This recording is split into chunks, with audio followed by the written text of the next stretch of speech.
Today we are replacing the clutch cable in this K11 1 litre coil pack petrol Nissan Micra, and these are the tools that you will need. This is what I used. I used a 10mm socket on my ratchet. You don't need that, you can just use a 10mm spanner. You need a 10 and a 12mm spanner.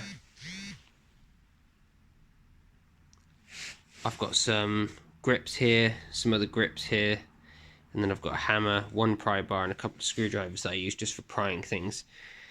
It's pretty easy, so you will see that in a minute. So in order to loosen off the clutch cable, you need to get a spanner. It's a 10mm around this nut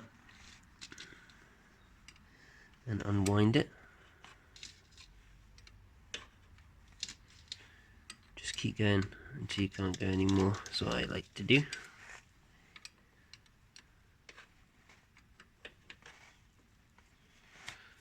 And then hopefully eventually you'll be able to.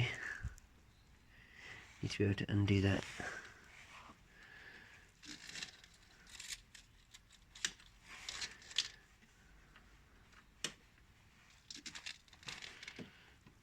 And there we go. And then as you unwind that, see how that fork is moving?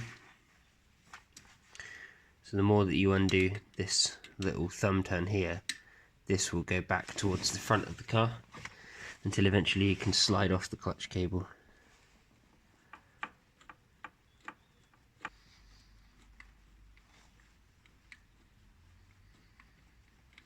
You should be able to slip this on over the edge. It looks like I might have to take mine all the way off. Nope, there we go. So almost all the way off. And there you go. You've now disconnected the clutch cable from the gearbox. So the clutch cable is inside this little bracket here, and we're going to try and pry that out of there using this pry bar.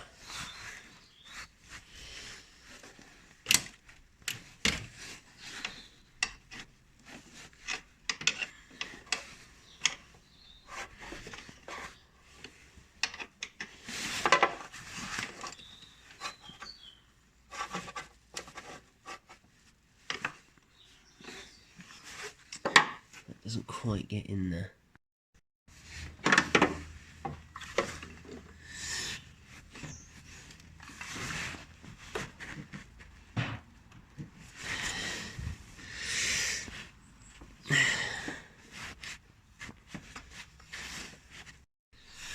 Okay, so I think it's still a bit too tight in here, so I'm resorting to destructive measures.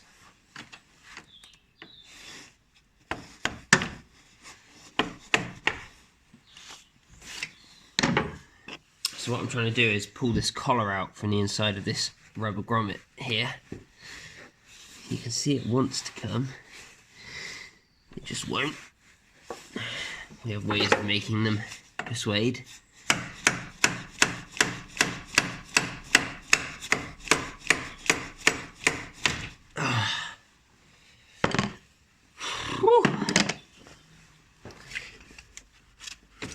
Okay, that is hard work, and I can assure you that when it comes to smashing a hammer, I do not go gently. That is hard to remove. So now I need to just try and get that flipping rubber bung out of there. I mean, you can slacken this off all the way. In fact, I'll show you that now. Let me show you what I'm talking about. Take that off.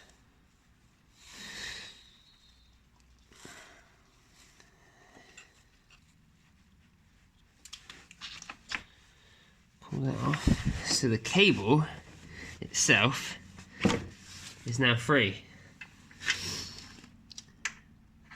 It's just that little rubber bung which is still stuck in there. There we go. I think actually, in hindsight, that's probably the best idea. Smash this out with a hammer and then just pull the bung out. I mean, I struggled with trying to pull it out of here. You know, with the pry bar, it's hard to get a good angle in here. against the, you know, because obviously this is the side of the car just to this side here. It was hard to get an angle in there with a pry bar, so I think probably the best bet is just to go straight in with the most destructive method. I mean, try it with a pry bar first, and if it comes out really easily, then I mean, great, you win. But if it doesn't within the first couple of tries, I would just go straight to this. Don't waste your time.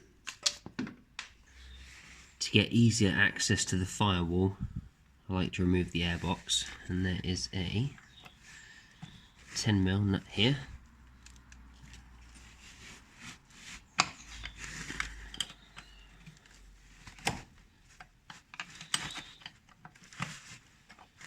Just need to wind that out all the way.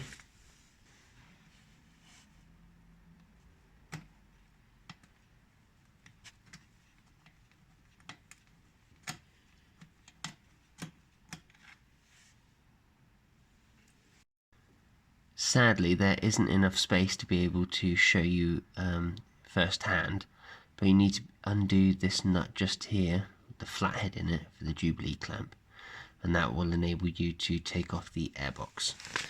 And if you're wondering where on earth this is, it's just underneath here, just in there. And we don't want to forget about this little breather for the valve cover. That's kind of a weird one there. Okay, not much movement. It looks like we're going to have to pull off the airbox and this clamp at the same time.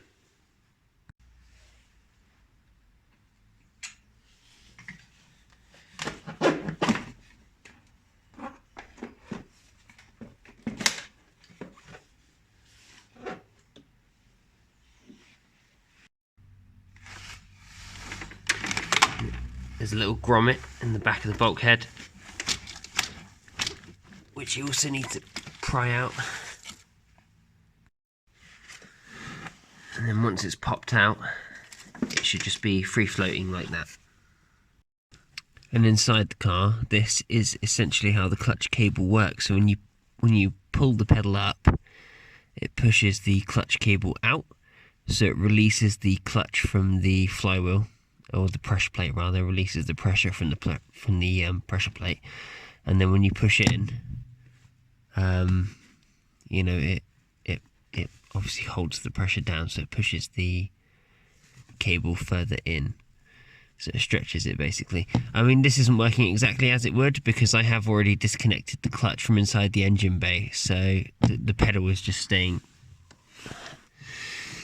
Oh. The pedal is just on the floor at the moment, so I can pull it up a little bit. So as soon as you press it just a touch, it goes straight to the floor. Okay, so to release the clutch cable, I've undone these two 12s from the firewall so you can see it better. Now what we want to do is force the cable back inside the cabin as much as possible.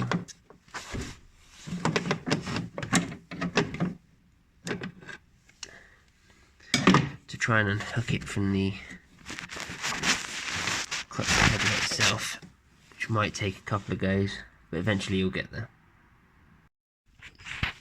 So you can see that white section here just at the top, just there.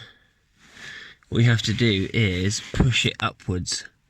I used a screwdriver. You need to push that off of the clutch pedal itself, and then it will be loose and the whole cable is free and can come out, and then you can start fitting your new cable. So I don't know if you can see it, but there is a little metal tab right up here, right at the back. That is our new clutch cable that we've just pushed through, and now we need to fish that up over the clutch pedal. So once you have the clutch cable in and hooked onto the pedal, it is back to the engine bay.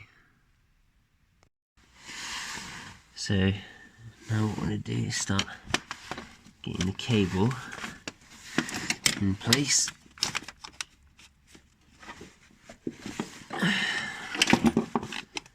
Which involves seating it back here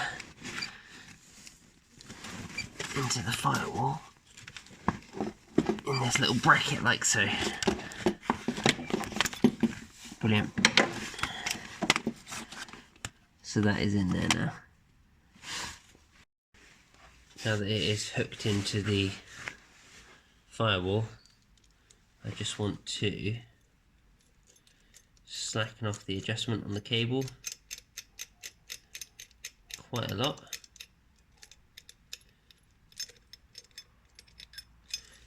Pretty much just going to do the same thing as before. Just going to keep going until there's virtually no threads left. And then on the other side, this little 10mm. Wind that in the opposite direction. Make life easy for myself. Loads of clearance now. This can move freely, and that should make it a lot easier to get onto the release fork on the gearbox for the release bearing for the clutch. The grease here is not essential. Just hoping it will make life a little bit easier. Over the life of this clutch, obviously that grease will just gather dust and dirt, but if it makes it easier for me to install the thing right now, then I'm happy to do that.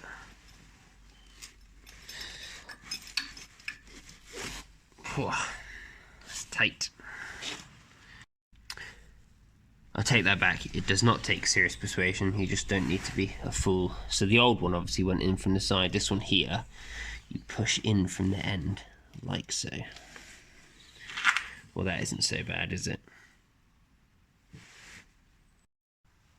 So to connect up the clutch cable, I'm going to loosen it up as much as you can get it. And then you can move that fork back. Bob's your uncle. So that's now fully connected. So the clutch cable is now in, just needs to be adjusted. So I'm going to wind this in until I feel that that is good.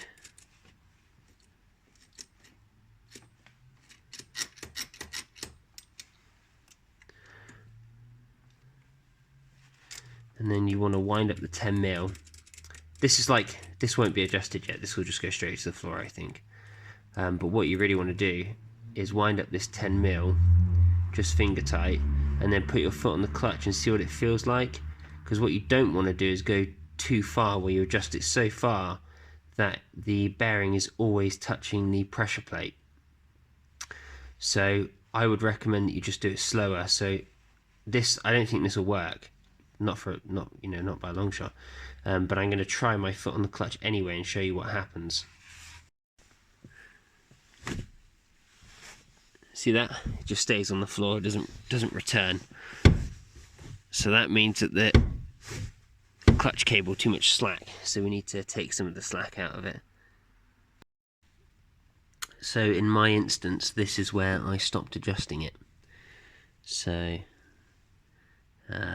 when I put my foot down inside the car, it feels like a good clutch pedal, which is exactly what I'm after, and it returns nicely too. The clutch pedal should return freely.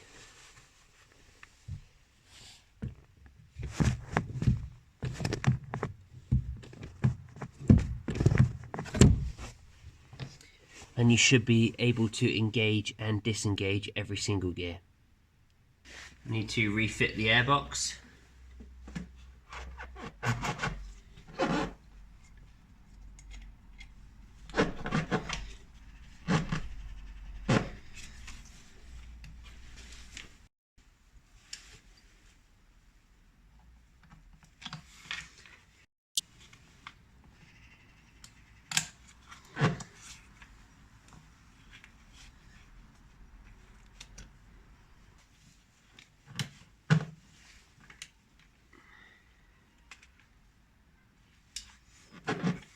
Clamp started, and now I'm going to just line up this little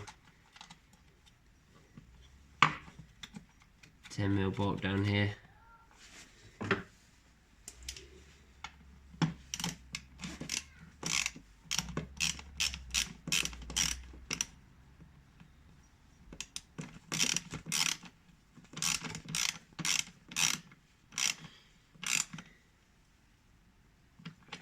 do that.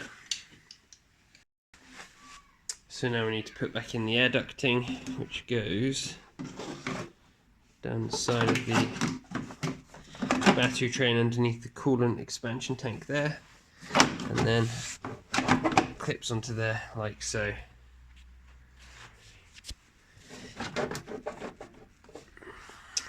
So that's that then. The clutch cable has been changed. This is what I used. I used a 10mm socket on my ratchet. You don't need that, you can just use a 10mm spanner. You need a 10 and a 12mm spanner. I've got some grips here, some other grips here, and then I've got a hammer, one pry bar, and a couple of screwdrivers that I use just for prying things. It's pretty easy, so you will see that in a minute.